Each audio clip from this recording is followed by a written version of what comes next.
بسم اللہ الرحمن الرحیم۔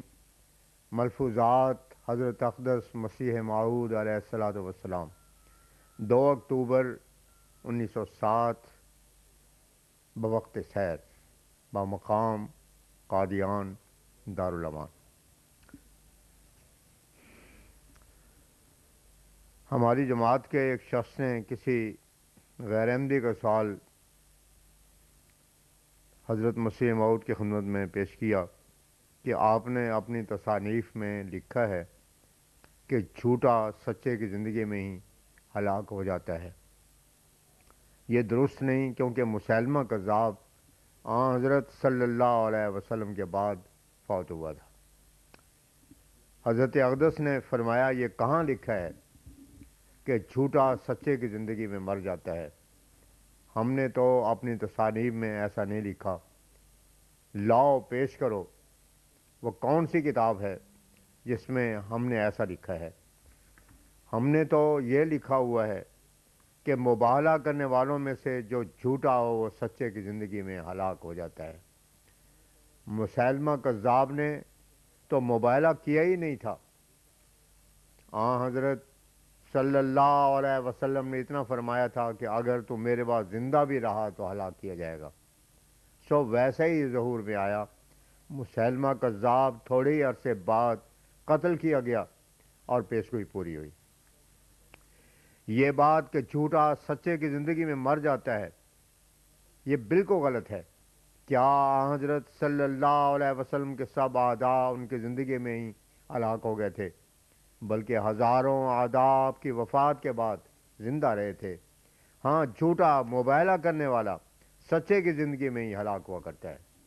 ایسے ہی ہمارے مخالف بھی ہمارے مرنے کے بعد زندہ رہیں گے، اور مخالفوں کے وجود کا قیامت تک ہونا ضروری ہے۔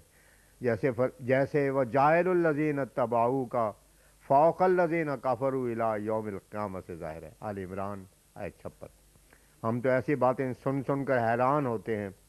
دیکھو ہماری باتوں کو کیسے الٹ پلٹ کر پیش کیا جاتا ہے، اور تحریف کرنے میں وہ کمال حاصل کیا ہے کہ یہودیوں کے بھی کان کاٹ دیے ہیں۔ کیا یہ کسی نبی، ولی، کتب، غوث کے زمانے میں ہوا کہ اس کے سب اعداء مر گئے ہوں؟ بلکہ کافر منافق باقی رہ ہی گئے تھے۔ ہاں، اتنی بات صحیح ہے کہ سچے کے ساتھ جو جھوٹے مبالغہ کرتے ہیں تو وہ سچے کی زندگی میں ہی ہلاک ہوتے ہیں، جیسے کہ ہمارے ساتھ مبالغہ کرنے والوں کا حال ہو رہا ہے۔ مجھے تو اپنی جماعت پر افسوس ہوتا ہے۔ مجھے تو اپنی جماعت پر افسوس ہوتا ہے کہ کیا ان میں اتنی عقل بھی نہیں کہ ایسے اعتراض کرنے والے سے پوچھیں کہ یہ ہم نے کہاں لکھا ہے کہ بغیر مبالغہ کرنے کے ہی جھوٹے سچے کی زندگی میں تباہ اور ہلاک ہو جاتے ہیں۔ وہ جگہ تو نکالو جہاں یہ لکھا ہے۔ ہماری جماعت کو چاہیے کہ عقل میں، فہم میں ہر طرح سے ترقی کریں، اور ایسی باتوں کا خود سوچ کر جواب دیا کریں، اور اپنی ایمانی روشنی سے ان باتوں کو حل کیا کریں، مگر دنیا داری کے دھندوں میں مت ماری جاتی ہے۔ اتنا نہیں کر سکتے کہ معترض سے ہماری کتاب کی وہ جگہ ہی پوچھیں جہاں یہ لکھا ہے کہ سچے کی زندگی میں سب جھوٹے مر جاتے ہیں، بلکہ جھوٹے تو قیامت تک رہیں گے۔ فرمایا، اس تاریخ سے مجھے یہ بھی یاد آ گیا ہے کہ وہ لوگ جو اشاعت اور تبلیغ کے واسطے باہر جائیں، وہ ایسے نہ ہوں کہ الٹ پلٹ کر ہماری باتوں کو کچھ اور کئی اور بناتے رہیں، اور بات تو کچھ اور ہو اور سمجھانے کچھ اور لگ جاویں۔ دوسروں کو تو ہمارے دعوے سے آگاہ کریں اور خود ہماری کتابوں کو کبھی پڑھا بھی نہ ہو۔ اس طرح سے ہی تحریف ہوا کرتی ہے۔ ایسے وقتوں میں صرف زبانی فیصلہ نہیں ہونا چاہیے، بلکہ تحریر پیش کرنی چاہیے۔ ہم پر الزام لگائے جاتے ہیں کہ حضرت عیسیٰ علیہ السلام اور امام حسین کی توہین کی جاتی ہے، حالانکہ ہم ان کو راست باز اور متقی سمجھتے ہیں۔ اعتراض کرتے ہیں کہ حضرت عیسیٰ علیہ السلام کی بہت بے عزتی کی جاتی ہے اور ان کو گالی دی جاتی ہے، حالانکہ ہم ان کو ایک اولوالعزم نبی اور خدا تعالیٰ کا راست باز بندہ سمجھتے ہیں۔ ہاں، اگر عیسیٰ کا مر جانا ثابت کرنا ان کے نزدیک گالی دینا ہے تو اس طرح سے تو ہم نے نکالی ہے، اور یقین رکھتے ہیں کہ دوسرے نبیوں کی طرح وفات پا گئے ہیں۔ 3 اکتوبر 1907، قبل نماز ظہر، ایک شخص نے عرض کی کہ میں روحی فائدے کے واسطے یہاں آیا ہوں، مجھے کچھ بتایا جاوے۔ فرمایا، روحانی فائدہ بھی انہی کو پہنچتا ہے جو آپ کوشش کرتے ہیں۔ دیکھو، ہمارے نبی کریم صلی اللہ علیہ وسلم سب سے اعلیٰ اور افضل تھے، مگر انہوں نے بھی دین کی خاطر کیسے کیسے مصائب اٹھائے۔ دین بھی تو مرنے کے بعد حاصل ہوتا ہے۔ خدا تعالیٰ چاہتا تو ایسا نہ کرتا، مگر اس نے دنیا کے لیے بھی یہی قانون رکھا ہے کہ محنت سے سب کچھ ہوتا ہے۔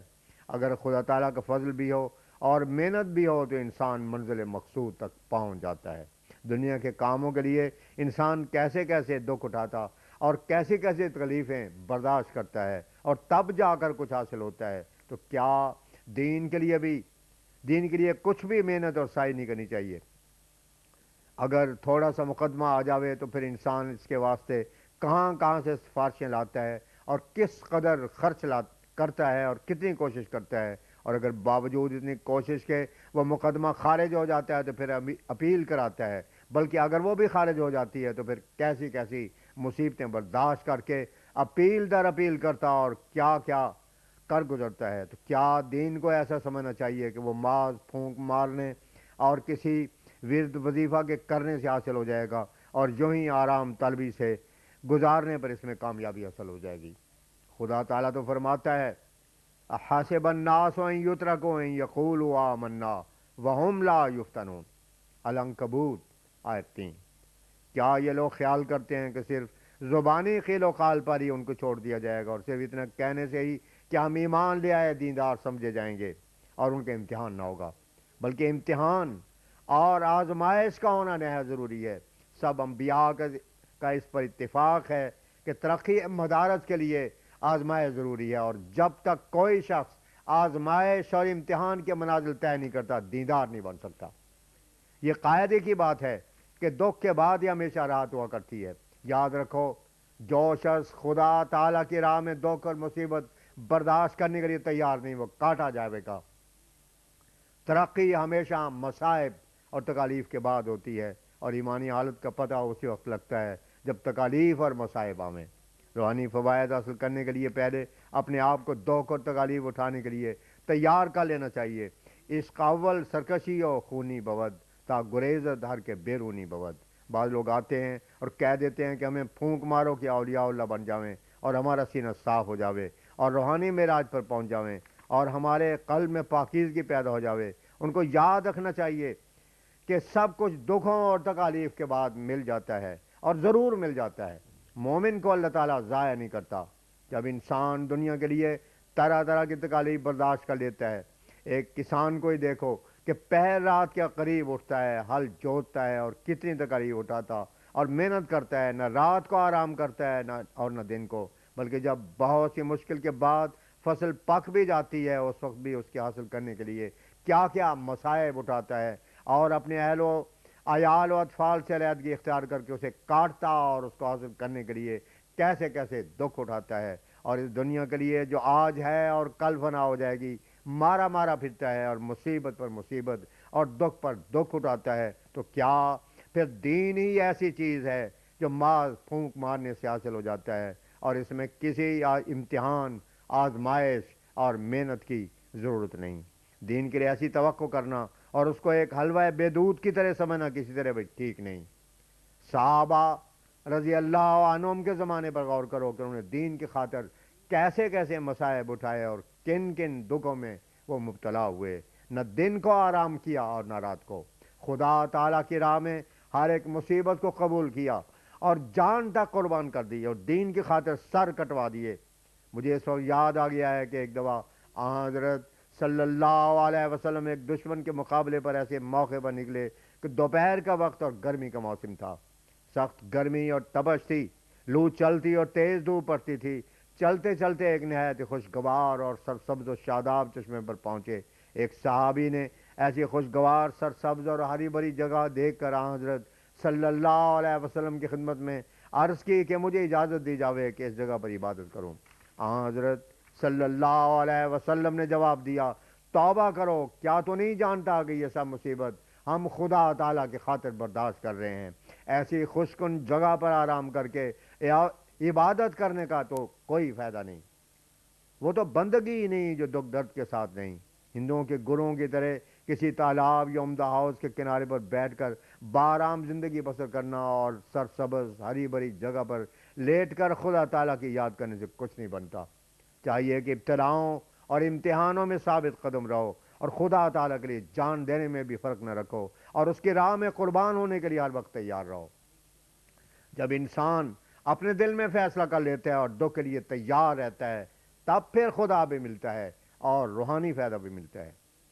یہی سنت اللہ ہے، اور جب سے دنیا پیدا ہوئی اور انبیاء کا سلسلہ شروع ہوا، بغیر دکھ اور تکالیف کے برداشت کرنے کے خدا تعالیٰ راضی نہیں ہوا کرتا، اور نہ ہی دین حاصل ہوتا ہے۔ بعض لوگ ہمارے پاس آتے ہیں اور کہہ دیتے ہیں کسی جنتر منتر یا پھونک سے ہی ہمیں اولیاء اللہ بنا دیویں اور ایک زندگی کی روح پھونک دیویں، مگر خدا تعالیٰ تو پہلے ذبح کر لیتا ہے اور پھر زندہ کرتا ہے، بلکہ ایسے ایسے امتحانوں اور آزمائشوں کے وقت انسان خود بھی معلوم کر لیتا ہے کہ اب میں وہ نہیں ہوں جو پہلے تھا، اور اس میں کچھ شک نہیں کہ ایسے امتحانوں میں پورا اترنے کے بعد خدا تعالیٰ ضرور ملتا ہے۔ جب تک انسان خدا تعالیٰ کی راہ میں تکالیف اور مصائب برداشت کرنے کے لیے تیار نہیں ہوتا، تب تک ترقی کی امید بھی نہیں ہو سکتی۔ دیکھو، یہ جو نماز پڑھی جاتی ہے اس میں بھی ایک طرح کا اضطراب ہے، کبھی کھڑا ہونا پڑتا ہے، کبھی رکوع کرنا پڑتا ہے، اور کبھی سجدہ کرنا پڑتا ہے، اور پھر طرح طرح کی احتیاطیں کرنی پڑتی ہیں۔ مطلب یہی ہوتا ہے کہ انسان خدا تعالیٰ کے لیے دکھ اور مصیبت کو برداشت کرنا سیکھے، ورنہ ایک جگہ بیٹھ کر بھی تو خدا تعالیٰ کی یاد ہو سکتی تھی، پر خدا تعالیٰ نے اسے ایسا منظور نہیں کیا۔ صلوات کا لفظ ہی سوزش پر دال کرتا ہے۔ جب تک انسان کے دل میں ایک قسم کا قلق اور اضطراب پیدا نہ ہو اور خدا تعالیٰ کے لیے اپنے آرام کو نہ چھوڑے، تب تک کچھ بھی نہیں۔ ہم جانتے ہیں کہ بہت سے لوگ فطرتاً اس قسم کے ہوتے ہیں جن باتوں پر پورے نہیں اتر سکتے، اور پیدائشی طور پر ہی ان میں ایسی کمزوریاں پائی جاتی ہیں جو وہ ان امور میں استقلال نہیں دکھا سکتے، مگر تاہم بھی توبہ اور استغفار بہت کرنا چاہیے کہ کہیں ہم ان میں ہی شامل نہ ہو جائیں جو دین سے بالکل بے پرواہ ہوتے ہیں اور اپنا مقصود بھی ذات دنیا کو ہی سمجھتے ہیں۔